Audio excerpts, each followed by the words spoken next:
For just as we share abundantly in the sufferings of Christ, so also our comfort abounds through Christ. If we are distressed, it is for your comfort and salvation. If we are comforted, it is for your comfort, which produces in you patient endurance of the same sufferings we suffer. And our hope for you is firm, because we know that just as you share in our sufferings, so also you share in our comfort. We all have ambitions of accomplishing great things in life and achieving our dreams. Maybe for some people, those dreams may be as simple as getting married and having children. Or for others, those dreams may be something more ambitious and glamorous, like walking down the red carpet in Hollywood, starring in an Oscar-winning film, and performing Disney's biggest hit song since 1995, and then having dozens of TikTok and YouTube videos parroting the Disney song that you sang. Sounds like an amazing dream, doesn't it? But what if I told you that in order to achieve those dreams, you have to endure some of the most painful sacrifices and trials of your life? What if I told you that you had to set aside your own ambitions and dreams for the needs of others? Or what if I told you that you had to face the very real possibility of losing your own life at the very moment you were about to strike gold? Today, I want you to meet Adassa, an up-and-coming actress and singer-songwriter who played the role of Dolores in Disney's hit film Encanto, a film that's become a cultural phenomenon so big that Disney now refers to it as a franchise. From her professional endeavors, such as producing music and acting, to the daily responsibilities of being a stay-at-home mother for her 7 children, Adassa has always had the dream of becoming a part of Disney. But at the same time, she also desired to have a family of her own. Her story is one of endurance and resilience through life's many trials and tribulations. So, how did Adassa find her initial love for Disney and music? So, to kind of just start off, though, I understand that I've actually heard, though, that when you've had a heavy desire to be a part of the Disney franchise and the Disney magic ever since you were young. If I recall, I think you said that you had first seen or heard Jodie Benson in The Little Mermaid singing a part of your world, and you knew that that was a world that you wanted to be a part of. Is that correct? Oh, yes, I wanted to be part of that world. What would I give if I could live out of these waters? When I saw her sing that song, I just knew. I was about 9 years old. I knew that I wanted to do something with Disney, but I never thought I would actually be on this side of things. I thought I was going to end up maybe being an extra at Disney, telling people, hi, welcome to Disney. How are you? Remember that the parade starts at 3 o'clock. Make sure to get a seat. So I would practice in front of the mirror. And then during my life, I started, networking and meeting other people. And then I ended up getting signed to a record deal. And so once I started traveling and I worked with Pitbull and Flo Rida and Daddy Yankee and so many amazing artists, I felt like I kind of put a pin in the Disney dream. And somehow life gave me the amazing gift of being able to actually work with Disney so many years later. After my 20-year career in music, I get to have this Disney dream. That's amazing. But I think it's no question for those that do know your story, and I think even for those that don't, that achieving a career in Disney, not even just Disney parks, but like in an animated film, is a very challenging road. I've actually heard that at one point you had decided to give up music entirely. Well, I decided that it was time to focus on family because I had had such a great career in music, and I thought, you leave when things are at their highest. So I didn't want to ever feel like, oh man, I hit rock bottom and then I left. So when everything was at the highest, I told my husband, let's focus on our family. Let's have more kids. At that time, we only had 2. And so we went from 2 to 7. And so I was baking bread, homeschooling my kids. So when this opportunity came along, I was just like, wow, this is a dream come true. And I'm still homeschooling and I'm still doing, all of the things with my children because they are my number one love. But there's always a room that you need to give yourself to have a dream, to live through that dream, to be able to also focus in on the things that moved you from when you were a kid. You don't need to give up one for the other. And I think a lot of people, even nowadays, they feel like they have to decide whether they're going to choose family or they're going to choose career. And I'm here to tell you it's absolutely possible to do both. You just have to have the grit and determination to be able to put your life in order in a way that those priorities don't just go away, but they follow a certain trend that will make you have the greatest amount of joy and bring joy to those around you. Long before Encanto, and even before setting aside her early music career for family, Adassa signed a record deal with Universal Music Latin Entertainment, a division of Universal Music Group. For over half a decade, from 2003 to 2008, Adassa landed many singing gigs in national commercials with many well-known brands including Procter & Gamble, Toyota, and even McDonald's. In fact, Adassa sang the tagline for the Spanish version of McDonald's popular "I'm loving it" slogan in many of their national commercials, which in irony reads as "Me encanta," which essentially translates to "It enchants me." Now, I don't know about you, but it may seem that God has been planting the seeds for Encanto since the early 2000s and slowly guiding Adassa even closer towards her Disney dream. Ever ambitious, Adassa also released 3 solo albums, went on tour, and even performed at Madison Square Garden, where she received high praise from many top music producers in Warner Music Group and Sony Music Publishing. Despite the attention she got during her time in the music industry, Adassa slowly became more concerned if her lifestyle, ambitions, and goals were ultimately centered on Christ, and if she was truly turning away from a life led and ruled by herself. Thus, she chose to step away from her music career for a time to focus on the things that mattered most before the audition for Encanto came about. But how did she go about this change? I feel like I had to refocus my energy and what mattered most. And for me, it always came to my family is number one, my husband is number one, and my kids come right there, right next to it. And so I knew that I wanted to dedicate that time because there's times and seasons in a life for everything.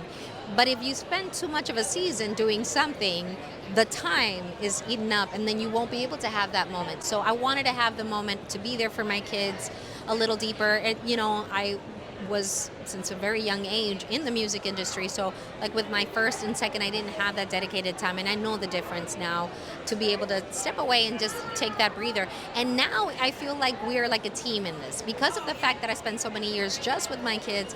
Now I can include them, so sometimes they come to Comic-Cons with me, or one of my kids is actually in the film. She's one of the town kids. They were just asking about the family and... She was about to tell us about her super awesome gift! Oh, Mirabel didn't get one. You didn't get a gift? She's now 12 years old almost, and in that time she got cast, she was 8. And so it was nice to be able to share the stage with her and be able to say, wow, I can't believe it, and celebrate that. But faith is something that grounds me, and I think that in life you will be able to tell what is a job and what really is of most worth and importance. And the value of your soul and the souls that you are in contact with is more important than any job that you can do. So now I get to do what I enjoy, but the most anchored side of my life is based on my love for Jesus Christ, my love for my family, and knowing that I did everything possible to be the best parent I could be.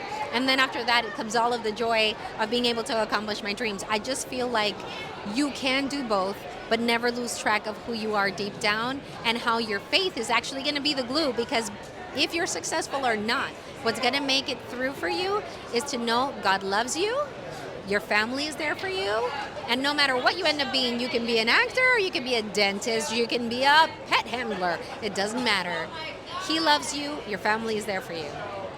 I absolutely love that. I want to move a little bit into the audition. So I know your audition, or particularly your callback that you did through Zoom, is particularly interesting because that you had said during the audition that you wanted to share a little bit of your family history before you actually gave your performance. I'm curious why set the time to say, hey, listen, before I start, I want to share you a little bit about my background.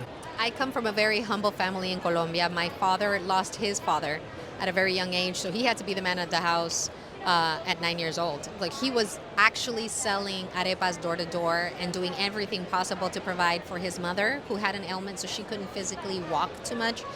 and his sisters, which were very young at the time, him being one of the oldest. So him as the little man of the family had to struggle so hard to be able to not just survive with his family, but survive and thrive. And little by little, one by one, he brought them from Colombia into the United States. And it was just a miracle, even through the Church of Seventh-day Adventist Church, when he was growing up, that paid his ticket to go to New York. So he had like that one-way ticket, and to make it happen, and he did. And then my mother, on the other hand, she was also in Colombia. That's how they met, since they were very young. And so to me, I had to pay homage to those who paved the way for me to have those opportunities, because I know sometimes people look at the film and they are so hard to judge Abuela, but it's because they don't understand what it took for her to be successful in the sense of keeping her family well and alive. That was her success. That was her thriving. It wasn't, I'm going to have this position, or I have this huge gift of moving mountains. It was like, I have the gift of protection, and it was a huge gift and responsibility. I wanted them to know how much my parents were involved in me being there with them. And I thought, I want them to remember my mother's name, my father's name, my grandmother's name, my grandfather's name, those who came before me, who paved the way, that helped me, that I was able to climb on their shoulders and be here now and be seen. I wanted to do that. And yes, I showed the pictures. I was like, this is my grandfather, this is my grandmother, this is my mom, my dad. Look at this story and this story. And then they were like, wait, are you going to sing for us? And I'm like, oh my gosh, this is an audition. Yeah, of course, I'll sing. That's amazing. And I think that makes complete sense. Lo and behold, for those that have seen Encanto, you ended up booking the part, but of course, life decided to throw another curveball at you, and I understand that you became very ill. I did. So my family and I had COVID, and this was at the beginning of the pandemic, and it was hard. I had the shortness of breath, everything. I mean, all of the symptoms that you see there, we had it. We survived it, and I was like, okay, the worst is behind us. Then I did the audition, I showed the pictures, and I was like, hey, at least I got the call, and wonderful, wonderful having a call back.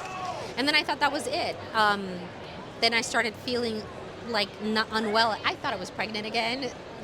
So I was like, baby number 8? I thought baby number 8. I'm like, we're going to have to upgrade the car. Sorry, honey.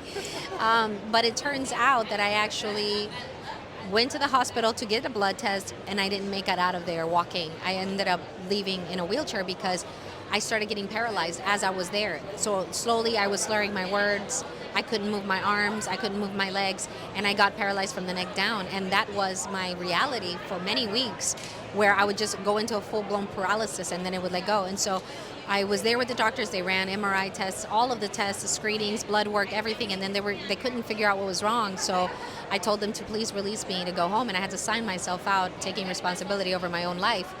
And I went home and I wrote my will, and I thought I was going to die, because when I would paralyze, I could barely breathe.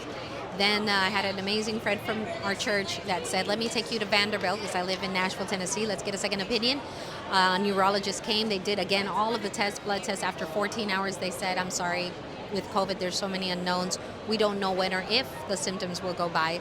The most that we can do is just send you home with some pain medication. And I said, no, just send me home. I want to be with my children.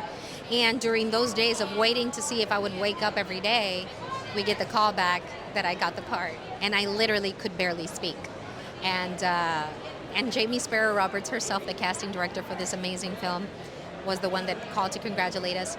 And it was like training and Rocky in slow motion. I was like, I'm gonna make it from here to the kitchen, and it was just constant prayer, fasting, and just hoping that I would be able to make it. But literally on the call where I got the part, my husband's like, you can't take this. You gotta tell him you can. And I was like, you call him if I'm dead. I'm taking this. And so I did. And then a few weeks later, I was there with Jared Bush and recording with Lin-Manuel Miranda. And it was truly a miracle. And I don't take any day for granted. So no matter what anybody out there is going through, be it physical, emotional, psychological, there is hope. There were moments in which I felt like I was just a head in the bed, and I told my husband, I'm useless. Like, I'm not a singer. I'm barely a mother. I can't even hold my children. And he's like, if this is our reality, it's okay. We will deal with it. So always have hope. There is a lesson in everything. Even if the lesson is in humility and in growth, you will be able to find comfort if you allow that faith to seep into your heart and to know that whatever you're going through, if you're still breathing, there's a lesson in it for you, never doubt. Despite the physical and vocal challenges she faced, Adassa was able to make a good enough moderate recovery to begin recording her lines when production on the film began. Since the film was being produced during the peak of the COVID-19 pandemic, all recordings took place through Zoom. During production, the directors informed Adassa that they wanted her character Dolores to have a low and soft vocal range, which just so happens to be the exact and only vocal range Adassa could speak and sing in during that time. The only one worried about the magic is you. And the rats talking in the walls. Oh, and Luisa. I heard her eye twitching all night. But I also wanted to know, how did Adassa find the strength to keep pressing forward despite the challenges she was facing? I think that the most important part is remember that if you wake up, simply open your eyes, even if nothing else in your body moves, know that there is a reason.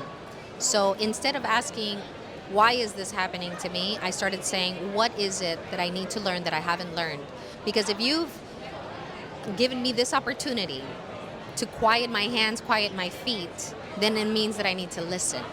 And so in those moments where you feel doubt, where you feel like you can't go any further and you're still alive, then ask, what do I need to learn from this? And if it is in thy will for this cup to pass, let it be so. And if not, may I please learn what I need to learn as I go through this journey of pain, of fear, or of redemption. So understand that there is a higher purpose. And the main thing that I've learned is that he loves me. God loves me. He loves you too. You know, he is real. So just trust that everything is going to be for our good. And never, ever, ever give up. Of course, I couldn't end my interview with Adassa without asking her about the film itself and the role she played in the film as Dolores.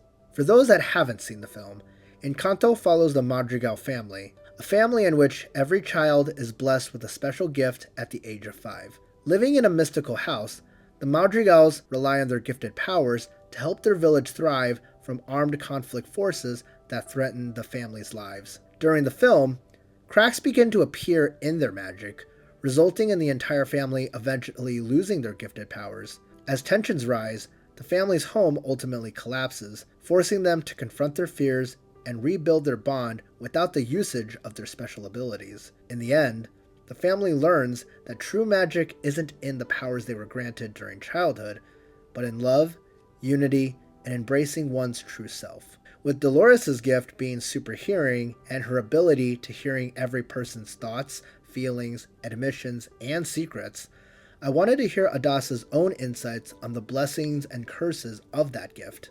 No one will know. Just act normal. No one has to know. I know. She's gonna tell everyone. I think that each and every single one of us has secrets, and if there was somebody that could actually take a listen to them, we would be very scared because we're like, how much did they hear, you know? But when we admit to ourselves that those things are realities, then we can deal with those shadows within ourselves. And those shadows sometimes are the ones that are keeping you from the light. And the light is there, but sometimes the shadow is so thick. And I feel that her gift is part of a burden because she has to carry the truth on her shoulders and understand it is not her place to tell until it got a point to being dealing with the magic in regards to the whole family's safety. But individually, we each have those shadows. So if we can just look at ourselves in the mirror and admit this is happening, I am not going to fight this anymore, because the darkness doesn't go away just because you close your eyes. It's still there. But when you really face it head on, it cannot hurt you.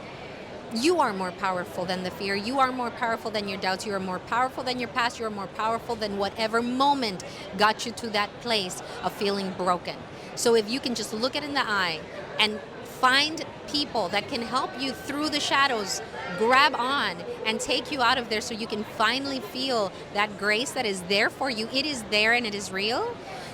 Then nothing can stop you. And there will be future moments in which you will feel that darkness trying to come back, but then you'll know how to rebuke it. You'll know how to deal with it. You'll know how to secure your heart and run through. But I think that having people that can support you, just like in the Madrigal family, when they all lost their powers, when they all were in their greatest moment of darkness, when that house fell to the ground, then you saw all the town people say, "We have no gifts, but we are many, and we'll do anything for you." So believe it. There are people here that are ready to help you. There are people here that are listening, that will give you the tools necessary to walk out from that darkness. But you just need to extend your hand. They will not run to you, but they will be here for you. You just need to ask. As you can see, Adassa's story isn't just about achieving a dream.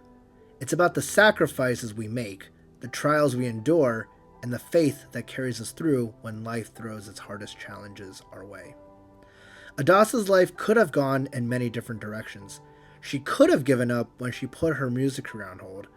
She could have said no to Encanto when her health failed her. She could have doubted her purpose when things didn't go as planned. But instead, she chose faith. She chose to trust that her story wasn't over yet. Now maybe you're in a season of waiting. Maybe you're facing hardships that feel impossible to overcome. Maybe you feel like your dreams have slipped away or that you've lost your sense of purpose. If so, I encourage you to hold on, because your story isn't over either.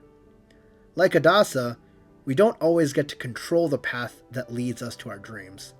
Sometimes that path is filled with obstacles, so expect detours and moments where we have to set aside our own desires for something greater. But if there's one thing we can take from her story, it's this. When we walk forward in faith, trust in the process, and embrace the lessons along the way, miracles can happen. And if Adassa's journey has taught us anything, it's that miracles aren't just found in movies. They happen in real life too. And remember, no matter what you're facing, your story is still being written.